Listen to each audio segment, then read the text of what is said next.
Lee Kuan Yew, the respected former Prime Minister of Singapore, was really smart. He understood world events well. His thoughts on terrorism were especially insightful. He saw Wahhabi Salafism as a growing danger. He pointed to dangerous ideas as the real cause of radicalization. His legacy continues to inspire leaders today.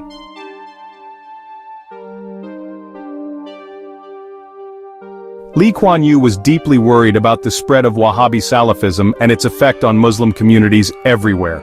He saw how this strict and intolerant ideology, funded by oil money from some countries, was becoming more popular, especially in Southeast Asia. He argued that this spread of extremist thought was changing the peaceful teachings of Islam and creating a place where radicalization could grow. Lee Kuan Yew was especially worried about the increasing number of Wahhabi-funded mosques and religious schools. He saw them as places where extremism could easily develop. He believed these places, often with little supervision, were teaching young people a distorted and dangerous understanding of Islam. He stressed that fighting this ideological battle was key to stopping people from joining terrorist groups. Lee Kuan Yew's focus on Wahhabism wasn't about criticizing a specific group within Islam. It was about addressing a specific ideology that he believed was a serious threat to world peace. He knew that most Muslims were peaceful and tolerant, and he believed it was important to support moderate voices within Islam to counter the extremist narrative. He argued that a big effort was needed to take back the true meaning of Islam from those who wanted to use it for violence.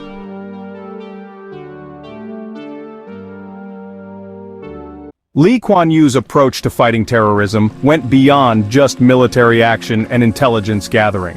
While he knew these were important, he emphasized the need for a bigger strategy that addressed the root causes of extremism. He understood that real and lasting security could only come by tackling the ideological reasons behind terrorism.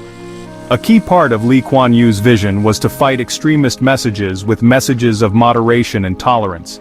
He believed that moderate Muslims had a very important role to play in this ideological battle, and urged them to actively challenge extremist teachings in their communities.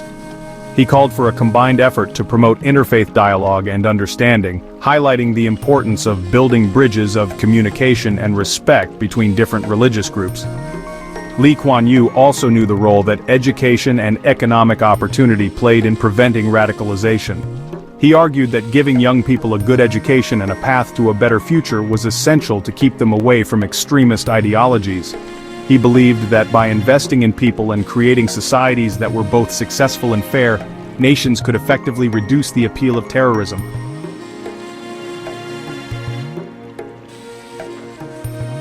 Lee Kuan Yew's worries about Wahhabism were connected to the 1973 oil crisis. The crisis brought wealth to Saudi Arabia. Saudi Arabia spread Wahhabism globally. Petrodollars funded mosques and schools. Wahhabism spread, changing traditional Islam. Lee Kuan Yew saw this as a threat. He warned of potential extremism.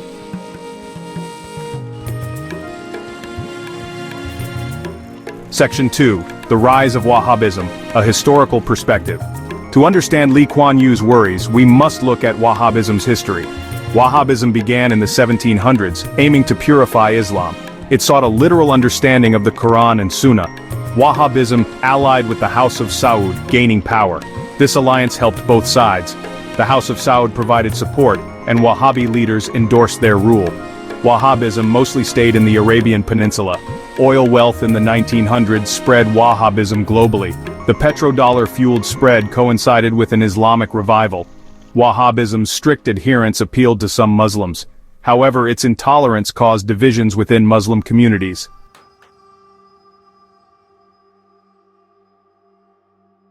Section 3. Southeast Asia in the crosshairs, a region transformed.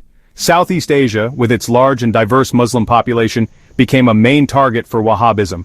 Traditionally, Southeast Asian Islam was moderate and blended with local cultures. This tolerant form of Islam was different from Wahhabism. Saudi-funded mosques and schools promoted Wahhabi interpretations. This ideological shift had consequences. Extremist groups like Jamaah Islamiyah emerged, inspired by Wahhabism. Lee Kuan Yew recognized the threat to Southeast Asia's stability. His warnings about radicalization and violence proved accurate.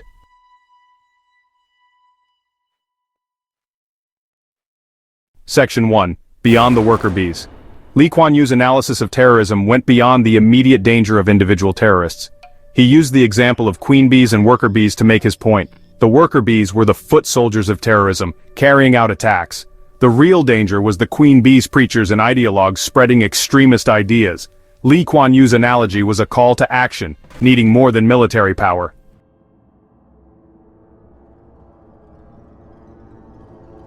Section 2. The Sting of Indoctrination. Lee Kuan Yew understood the dangerous nature of extremist indoctrination. He saw radicalization as a slow poison, changing perceptions until violence became a sacred duty. Extremists exploited social issues and injustices to fuel anger and resentment. They offered a return to a pure form of Islam, free from Western influence. Vulnerable young people were particularly susceptible to this messaging. Lee Kuan Yew recognized the long-term danger of indoctrination. He believed in a sustained, multifaceted approach to counter this threat.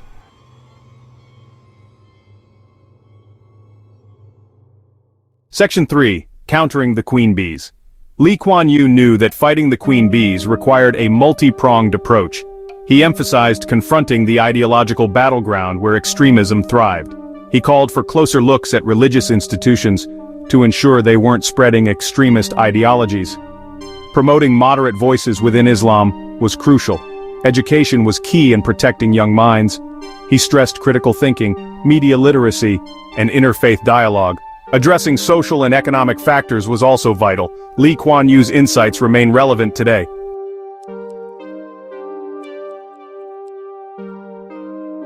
Section 1. Saudi dollars, Wahhabi doctrines, a toxic mix. Lee Kuan Yew watched with growing worry as the oil-rich Gulf states, especially Saudi Arabia, started a mission to export their strict interpretation of Islam across the Muslim world. Mosques and religious schools, funded by a huge amount of petrodollars, popped up everywhere. This strict and intolerant ideology started to influence the region's religious landscape. Lee Kuan Yew understood that this influx was about changing the very nature of Southeast Asian Islam. The traditional focus on tolerance and interfaith harmony started to be replaced by a stricter understanding of the faith.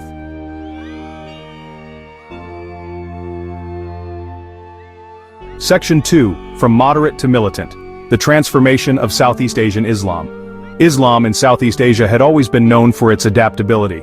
However, the arrival of Wahhabi ideology brought a new kind of Islam, much stricter and uncompromising. This change created a good environment for the growth of extremist groups. These groups, often led by charismatic preachers, found followers among those who were unhappy with social injustices. Lee Kuan Yew's worst fears were coming true. Southeast Asia was becoming a place where extremism and violence could grow.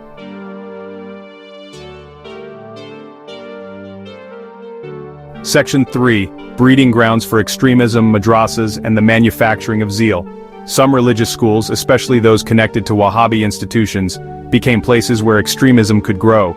These schools taught a curriculum based on a strict interpretation of Islam. Lee Kuan Yew recognized that these institutions were creating a generation indoctrinated with a worldview against tolerance and peaceful coexistence. The danger was in the isolated environment they fostered, separate from the rest of society. Lee Kuan Yew advocated for more transparency and oversight to counter extremist teachings within these institutions.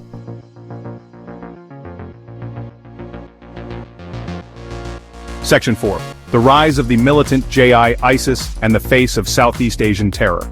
The rise of Jamaah Islamiyah, JI, brought the threat of terrorism right to Southeast Asia. The 2002 Bali bombings were a terrible wake-up call. JI wanted to establish an Islamic caliphate across Southeast Asia. The emergence of ISIS made the security situation even more complicated. Lee Kuan Yew's warnings about the need to address the root causes of extremism became even more urgent.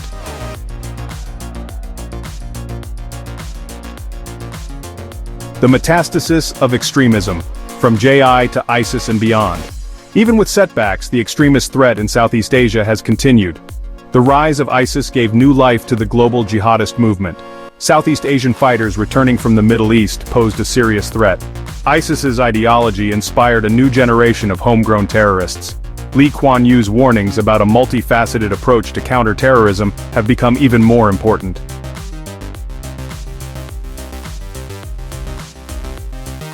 Southeast Asia's jihadist nexus, a breeding ground and export hub. The region's open borders and weak law enforcement create opportunities for terrorists. The large young Muslim population creates a group of people who might be influenced by extremist ideas. Southeast Asia has become a major source of jihadist fighters. Returning fighters bring back combat experience and strong ideological beliefs. Lee Kuan Yew's vision of a collective security approach is crucial in this interconnected world.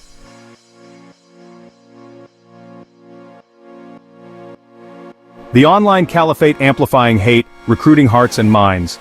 The internet and social media have become powerful tools for extremist groups. Social media platforms are effective for spreading propaganda and radicalizing individuals. Southeast Asia is especially vulnerable to online radicalization. Extremist groups use social media to spread their message. Lee Kuan Yew would have recognized the need for a proactive approach to fighting online extremism.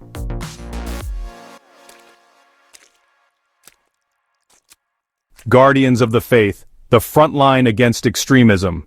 Lee Kuan Yew believed that moderate Muslims were the first line of defense against extremism. He urged them to challenge extremist interpretations and offer a counter-narrative. Mosques should be centers of learning and community engagement. Imams and religious teachers play a crucial role in shaping the next generation.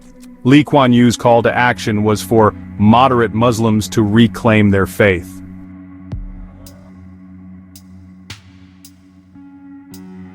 Reclaiming the narrative, amplifying voices of moderation. Lee Kuan Yew understood the power of narratives in shaping perceptions. He believed it was essential for moderate voices to challenge extremist narratives.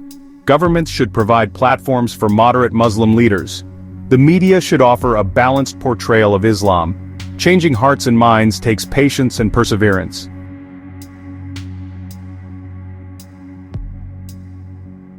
Section 3. Building bridges, not walls. Fostering interfaith understanding. Lee Kuan Yew believed interfaith harmony had to be nurtured. He encouraged dialogue to build mutual respect and understanding. He saw education as key to fighting prejudice and supported interfaith education. His vision was a society where different faiths work together for the common good.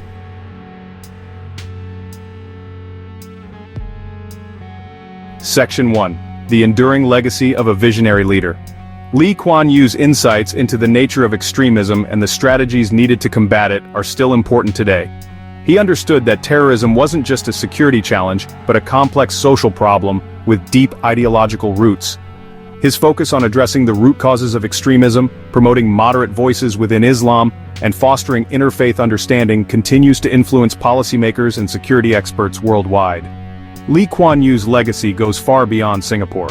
His strong commitment to tackling extremism, his willingness to say difficult things, and his insistence on a multifaceted approach that went beyond military solutions have inspired leaders dealing with similar challenges in their own countries. His insights, often ahead of their time, have proven to be tragically correct in the face of evolving terrorist threats. Lee Kuan Yew's greatest contribution to the fight against extremism was probably his strong belief in the power of ideas. He understood that ideologies could be just as dangerous as any weapon, and that countering extremist narratives was just as important as dismantling terrorist networks. He recognized that true and lasting security could only be achieved by winning the battle for hearts and minds, by fostering societies that were resistant to the appeal of extremism, and by empowering moderate voices to overcome the message of hatred and violence.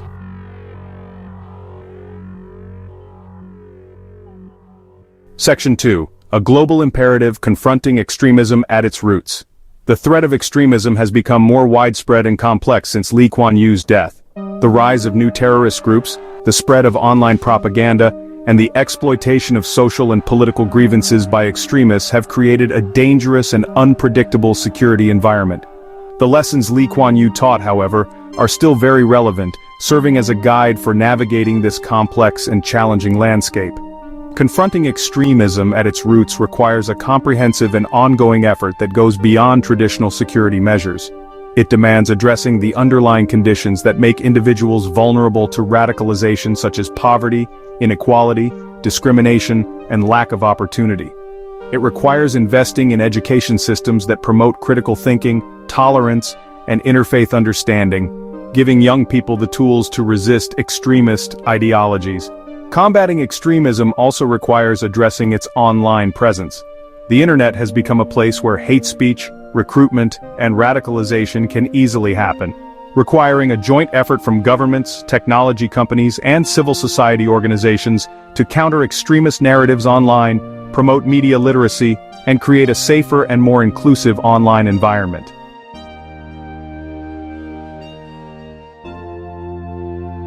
Section 3. Towards a more inclusive and secure future. The fight against extremism isn't just about security, it's a struggle for the very heart of our societies. It's a fight to uphold the values of tolerance, pluralism, and respect for human dignity that are the foundation of any just and peaceful society. It's a fight that requires everyone in society to participate, regardless of their faith, ethnicity, or political beliefs. Building a more inclusive and secure future requires creating societies where everyone feels a sense of belonging and opportunity, where differences are respected, and where everyone has a stake in the well-being of the community. It requires creating spaces for dialogue and understanding, where people of different faiths and backgrounds can come together to share their perspectives, challenge stereotypes, and build bridges of mutual respect. It also requires empowering moderate voices within all communities to challenge extremism, bigotry, and intolerance in all its forms. Silence, as Lee Kuan Yew so wisely reminded us, is not an option. It is only by speaking out against hatred, by promoting understanding, and by working together to build a more just and fair world that we can hope to defeat extremism